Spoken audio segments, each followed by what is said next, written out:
All right, so we just did this delivery on the top of a hill, and now we got to go down. It was so steep that on the way up, I had to take the Moffett off just to get the truck up here alone. And actually, the Moffett barely made it up without anything on it. So in this type of situation, if the Moffett can't even barely make it up the hill, it's definitely not going to make it up with a load on it. This hill was like overlooking the whole town of Yucca Valley and Joshua Tree.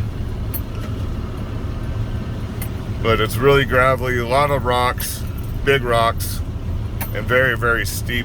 We're going down in first gear, had to come up in first gear. And it was close to not even making it up in the truck. So what happens on deliveries like this, if you can't get the truck or the Moffett up the hill, you gotta drop it down here. Technically curbside. That was the guy's driveway, technically. And then you'd have to drop it out here somewhere, and they'd have to get one of those four-wheeler forklifts, the penny bones, to take it up the rest of the way. Here, get it from this view right here. But I'll just back up a little bit. I'm gonna back up and show you what that looked like coming up the hill. So that's how steep that was going up. Probably doesn't do it justice on video, but it has a really nice grade there. So you'd have to drop it down here somewhere if you can't get the truck or the Moffett up there, and then they have to go from the rest there, and that's just the way that works. There's nothing we can do about it.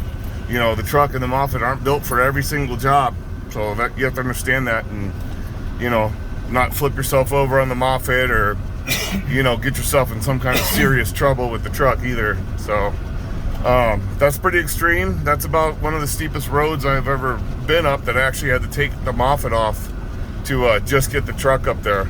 You know, that's 6,300 pounds off the back end alone. And actually we had another pallet of another customer's material. I could have definitely taken that off the truck too to help us get us up there if need be, but we kept it on. But anyways, that's that. That's one of the challenges of these high hill deliveries to these brand new homes up in the hills of Yucca Valley, Joshua Tree. But that's it for that one, guys, and I hope everybody's having a good day. Leave a like or comment if you got any more advice on those kind of deliveries, and we'll talk to you later.